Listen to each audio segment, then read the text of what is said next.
those carjackings to charge them here. Instead, we seek to hold them accountable by charging them as parts of the conspiracy. The indictment returned in Superior Court is the latest prosecutorial action stemming from the arrest of Jalen Jordan on May 17th of this year. At the time of his arrest, he was charged with 2 carjackings. Jalen Jordan was 17 at the time of these alleged carjackings. Our office used the authority granted to us under a DC law commonly referred to as Title 16 to charge Jordan as an adult. Our prosecutors and our law enforcement partners did not stop investigating simply because those charges had been filed. They had identified evidence that pointed to a broader carjacking conspiracy, and they followed the evidence. The evidence led to the arrests of Warren Montgomery and Byron Gillum for their participation in an alleged conspiracy to carjack and to rob victims. The 2 were arrested on October 10th, 2023. Gillum was 17 at the time of his alleged participation in the conspiracy, and our office again used our authority under DC law to charge him as an adult. The 2 have been held since their arrest. Our prosecutors and our law enforcement partners did not stop there either. The evidence pointed to additional conspirators and additional crimes, and they followed the evidence. The investigation identified 4 more teenagers: Isaiah Flowers, Ja'Kai Goff, Taj Giles, and Irshad Ellis Bey as alleged participants in the conspiracy. Flowers was already detained in Prince George's County on separate charges. Goff, Giles, and Ellis Bey were arrested on December 7th, 2023. Flowers, Giles, and Ellis Bey were each 17 when they allegedly participated in this conspiracy, and our office again used the authority granted to us under DC law to charge them as adults. The indictment alleges that the conspirators committed 3 carjackings in the District of Columbia using a vehicle that they had carjacked in Maryland in furtherance of the conspiracy, and committed 3 armed robberies during the course of this conspiracy.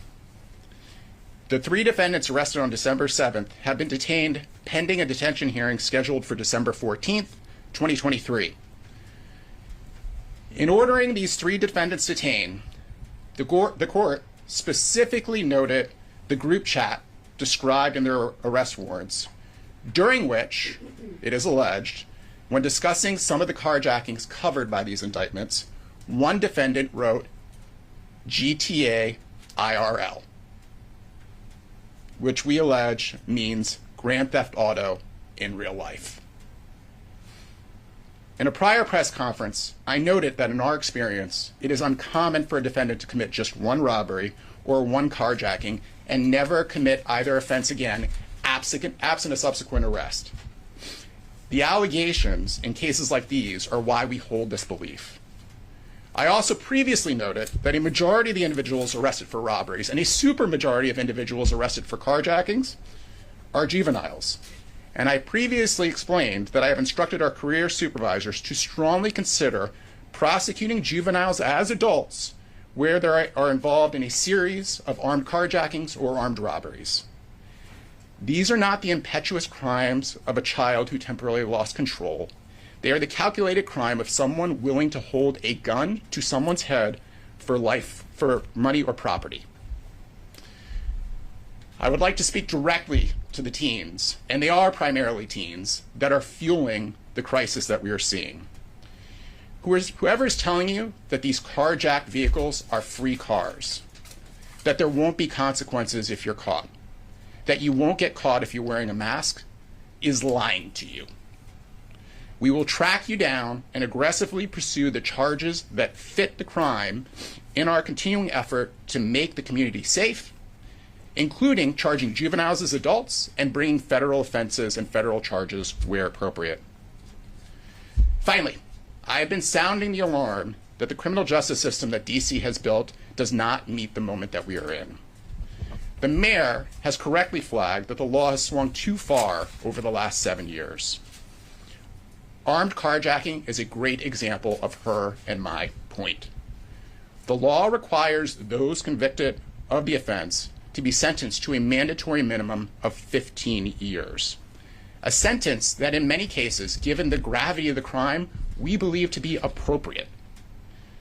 And while it is not required, the presumption is if there are offenses with multiple victims, sentences will run consecutive, meaning that if someone were convicted of two different carjackings with a firearm, the minimum sentence would be 30 years. The district, though, has a law called the Youth Rehabilitation Act, and they made that law more lenient in 2018 by allowing judges not to impose the mandatory minimum for armed carjacking for anyone who was under the age of 25 at the time of the offense. Indeed, these changes permit judges to ignore almost all mandatory minimums within the DC Code. And in our experience, DC's judges take the elimination of the mandatory minimum to mean that those eligible should be sentenced substantially below the mandatory minimum. Otherwise, why eliminate it? There have been roughly 145 people arrested for armed carjacking this year.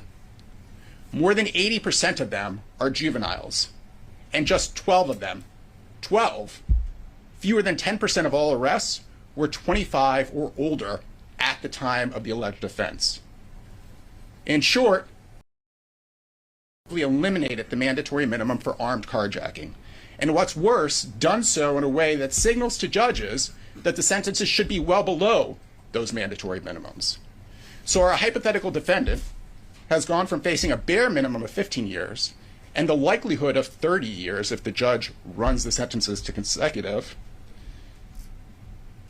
to a world where there is no mandatory minimum and the judge remains free to sentence the defendant concurrently, meaning the sentences would be served at the same time.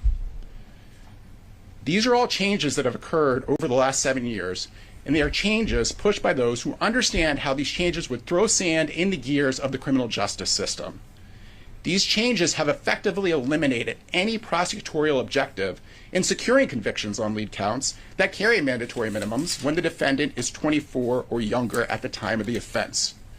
We could require all these defendants to plead to every armed car trial if they refuse, but the result would be the same. The mandatory minimum would not apply.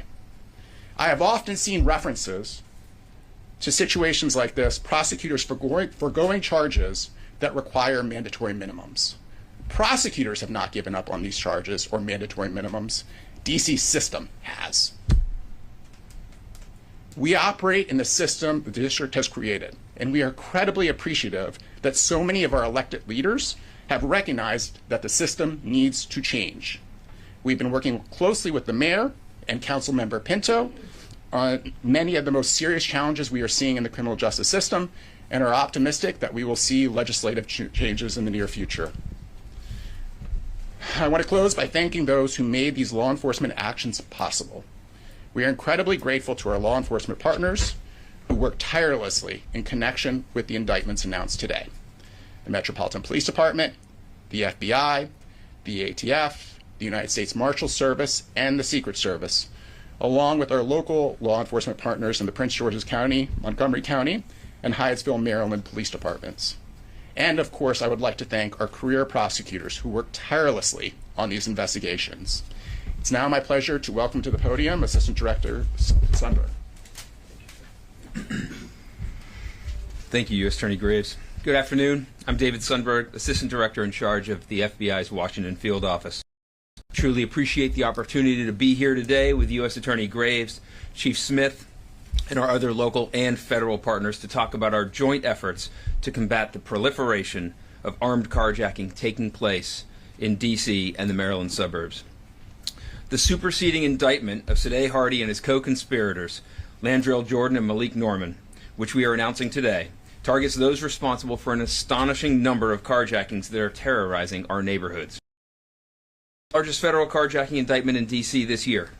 Sadeh Hardy is also tied to the defendants in the Mid-Year Superior Court indictment, which is being announced today as well.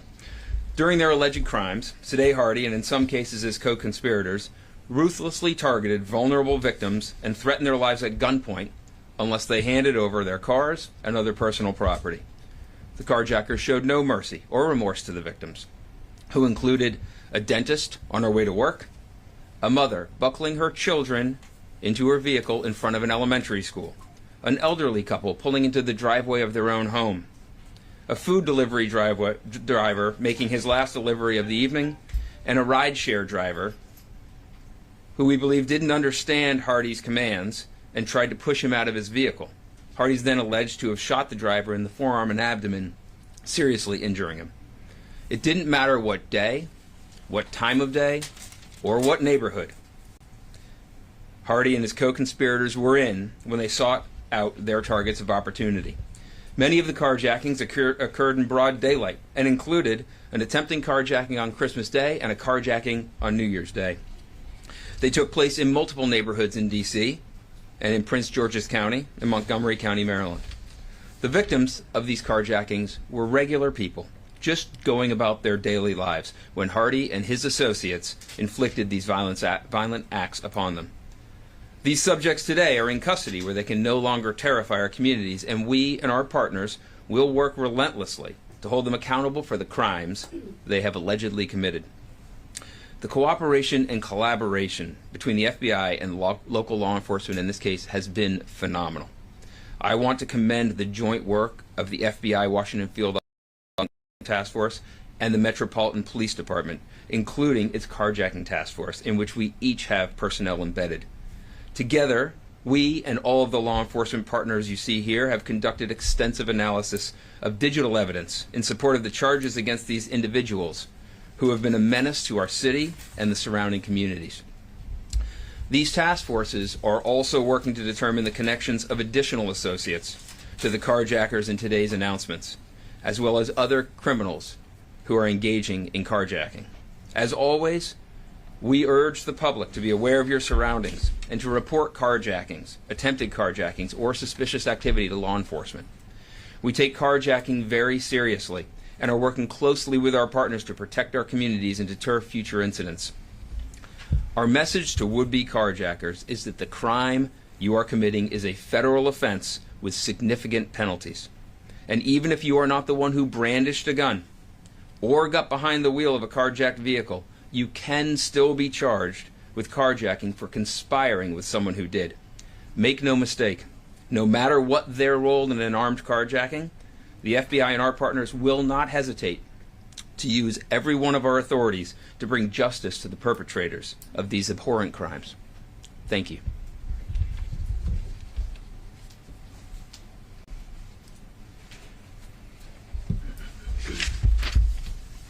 Good afternoon, everyone. My name is Jason Strickland. I'm the Assistant Special Agent in charge of ATF's Washington Field Division. I'm here today to reaffirm our commitment to protecting our communities from violent criminals. We will continue to work alongside our law enforcement partners to put a stop to violent crimes, more specifically armed carjackings and robberies that plague the district. We see how the misuse of firearms and violent criminal acts have terrorized families in this community, and we will continue to be in lockstep with our local, state, federal partners and the United States Attorney's Office as we focus on combating federal firearms violations and disrupting violent crime here in the district, so that community members can feel safe to enjoy the areas in which they live, work, and play. This continued commitment to this partnership will ensure that those that commit violent acts are held accountable for their actions. Thank you.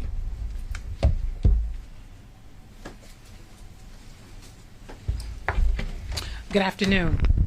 Thank you, U.S. Attorney Graves, for having us here today. I'm Chief of Police Pamela Smith of the Metropolitan Police Department here in Washington, D.C.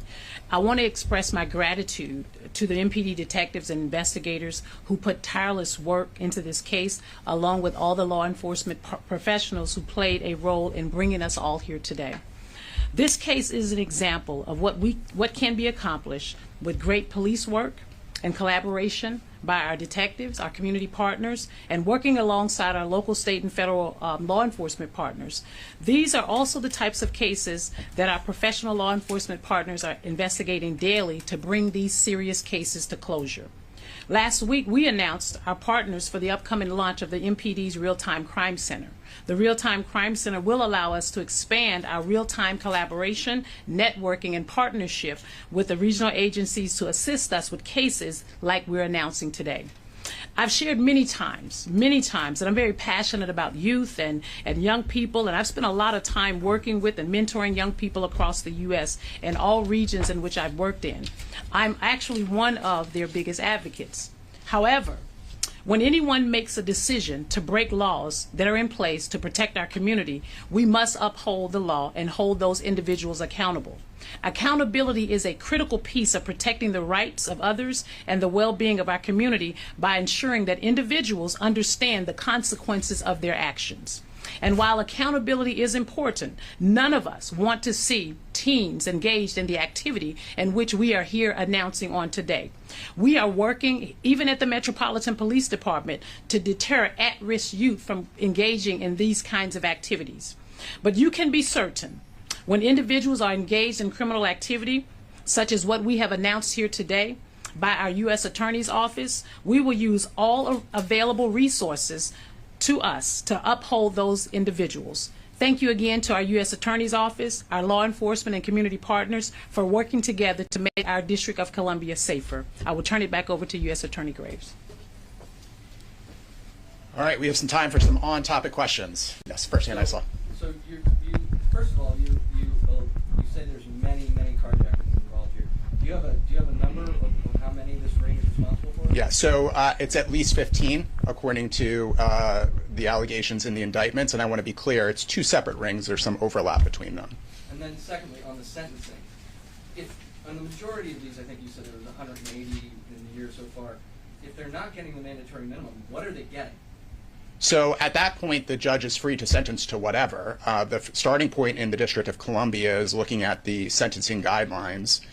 For someone without any criminal history in an armed carjacking offense, the sentencing guidelines could be as low as 7.5 years. But the judges are free to go below that. And have they been? So we typically have seen sentences well below the 15 years so in these cases. If I can just follow up on one question. Yes, Steve.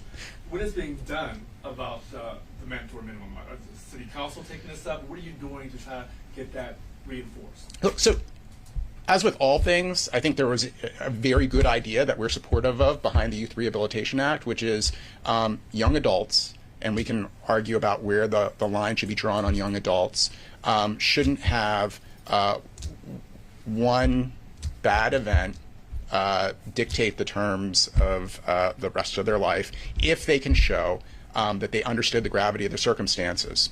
Having a Youth Rehabilitation Act, allowing people to expunge from their records if they successfully complete a meaningful probation, we have no quarrel with that. Our objection is on these serious offenses like armed carjacking, where it's basically committed by everybody in this age population, at least according to the people arrested. We shouldn't be removing that mandatory minimum. You can have it expunged from your record after you served your time. We also shouldn't be, and this is another legislative fix we're looking for, the way the Youth Rehabilitation Act works now is you can get it as many times as you're arrested and you're eligible for it. So if someone is arrested, we see this from time to time as well, if someone is arrested as an 18-year-old, gets the benefit of a Youth Rehabilitation Act and a probationary sentence, successfully completes what is usually a relatively short period of probation, 6 months, 9 months, maybe a year, and then they are subsequently rearrested after that, they can again ask for the Youth Rehabilitation Act as long as they were under 24 at the time of the second arrest. And our point should be, like, this should be one bite at the apple. You shouldn't be eligible for unlimited numbers of Youth Rehabilitation Act sentences. So the City Council is taking this up? Or what is so these are the conversations we're having. There is, of course, Secure DC, which is the package that is being brought together to pull all the ideas. What is in and what is out at this time, I don't specifically know. We just keep flagging the issues that we think are important. This is one of them. Yes? Yeah, just on this advocacy effort that you have to reform these laws, curious about the level of engagement you're getting from Main Justice, AG on down, on advocating on this kind of more local issue. And secondly, we've seen a documented uptick in this kind of crime in recent years, and I'm just curious, what's the assessment of what's really driving that surge in the frequency of this particular crime? Yeah, so there's a recognition within the Department of Justice guidelines, because of the unique role that the U.S. Attorney for the District of Columbia and this office plays, that we are going to have more engagement on our own on these local issues since we effectively function as the district attorney. That's different than all the other U.S. Attorney's offices there, those kinds of conversations would be going through Main Justice. So we're doing what we can to be a good partner and kind of point out the gaps that we see in the system. And I'm sorry, the second question? Yeah, just your assessment of what's driving this uptick in this particular crime that we've seen. I think a lot of people draw or say it reaches back to kind of roughly the beginning of the pandemic, but I guess I'd open that up too to see when you even pinpoint the beginning of this trend. Yeah, so I mean, I think in 2020, and whether that ties to the pandemic or something else, or multiple things, we saw an uptick in the number of illegal firearms. We started seeing a big uptick in the number of illegal firearms we were recovering, and then violent crimes, which had been at historic lows in this area, but only specific violent crimes, carjacking at the time, and shootings. And then this year, we also saw armed robberies kind of join that trend. So the root cause is illegal possession of firearms, whether that ties to events that occurred in 2020 or the advent of privately manufactured firearms or the ability to resell legally purchased firearms in other jurisdictions illegally on the black market. Who knows? It's probably a combination of all those things. Yes. Are all of the juveniles in this case being charged as adults? You mentioned several of them separately, but are they all? Yes. So everybody who was under 18 at the time of the offense has been charged as an adult. So in the Superior Court prosecution, that's 5 of the 7 charged teenagers were under 18 at the time of offense. The 3 defendants in district court were all 18 or older at the time of the alleged events. And then, were any of the cars actually sold?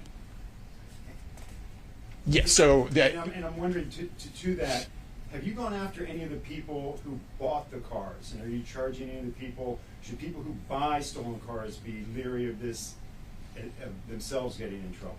Yes. So the indictments reference sales that occurred of some of these vehicles, and yes, the individuals that purchased are also subject of investigation. And of course, we want to hold everybody accountable at all levels of conspiracies like this. I do Yes. have a follow-up question to that. I understand that in the Florida Avenue case, they were storing the cars inside that garage.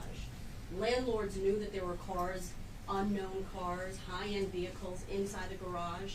Have you had any contact with anyone who was who had knowledge of this happening or of the vehicles there? Or what's your warning to those folks? So you're correct that there are allegations about vehicles being stored in a particular garage on Florida Avenue. There's nothing public yet, and I want to be very careful about whether either the owner of the building or anyone else noticed these cars or even knew about them. And one more question. This 2 rings, about 30 carjackings. How significant of a dent do you believe that you've made? We've had, obviously, you understand, hundreds of carjackings in the city. Yeah, so I want to be careful. It's more than 15 carjackings collectively, not 30, that we've charged so far. We will continue to investigate, and there are further investigative avenues available to us in connection with both these investigations. 30 in the 2 rings? No, combined? it's more than 15 combined, Okay, between the 2. So this is the point I make and the caution I give anyone when they look at the number of carjackings we have versus the number of people who have been arrested, and they say it's just such a small fraction. We keep saying, though, that in our experience, not many people just carjack someone or just rob someone one time and never do it again absent an arrest. So every person you take off the street, we think is really important because they, in all likelihood, represent multiple carjackings or multiple armed robberies, and that's stopping them from continuing to engage in the conduct.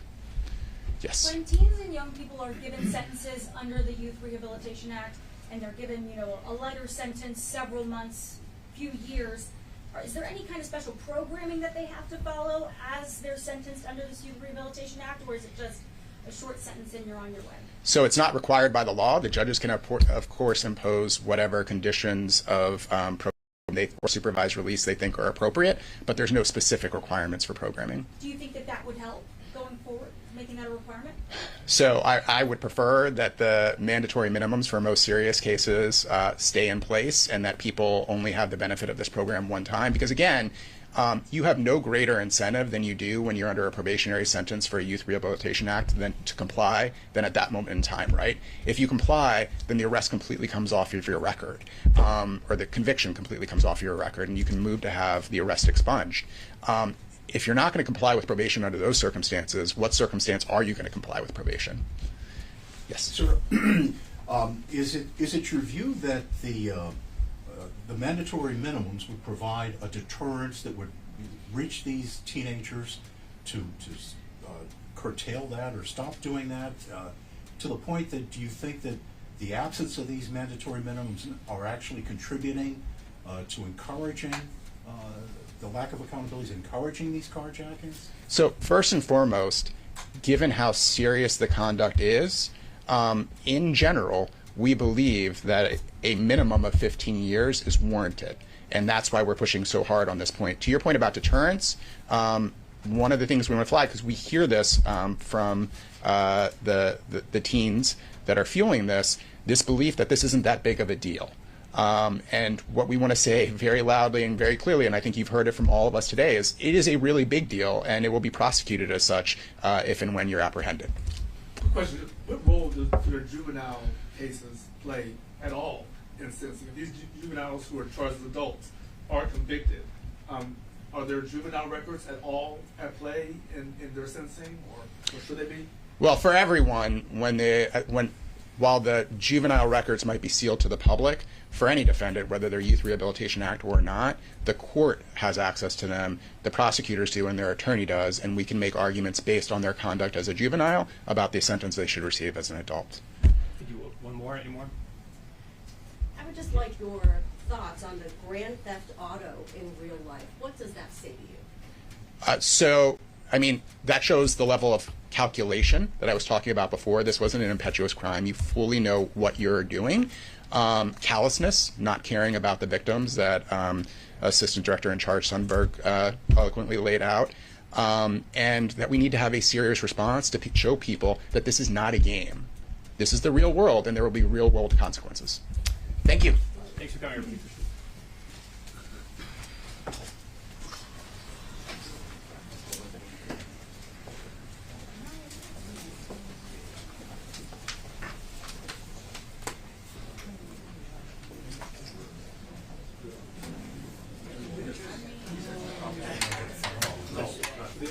We'll send out that press release, and then if you get a copy.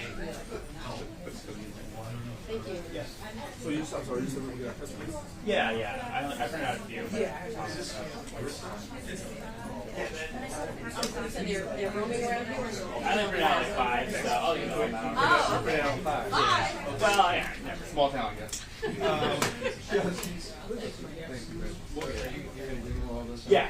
Yes. The two diagnoses, one severe course.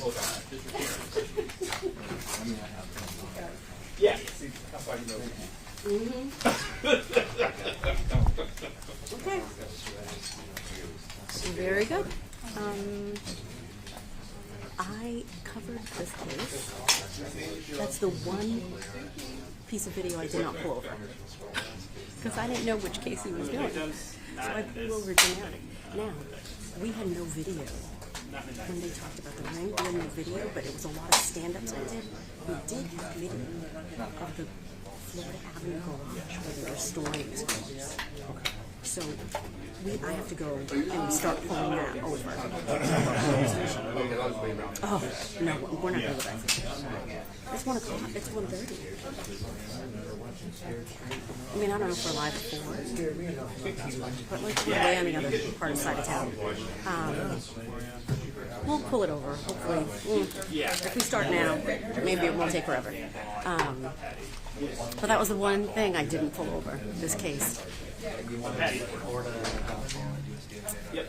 Yes, I did it a while back when he was indicted, and so it's this, it's old file, but like we had no video, so it was a series of like stand-ups that I did in locations. The only video we have is from this underground garage where the landlord let us in to take video, so that, I definitely want to pull that over, because because no one has that. Yeah, part of it. Okay. I'll call them and see what they want, and I'll let you know. All right, I'm going to step out or step to the side. Yeah. How many is this? Sure.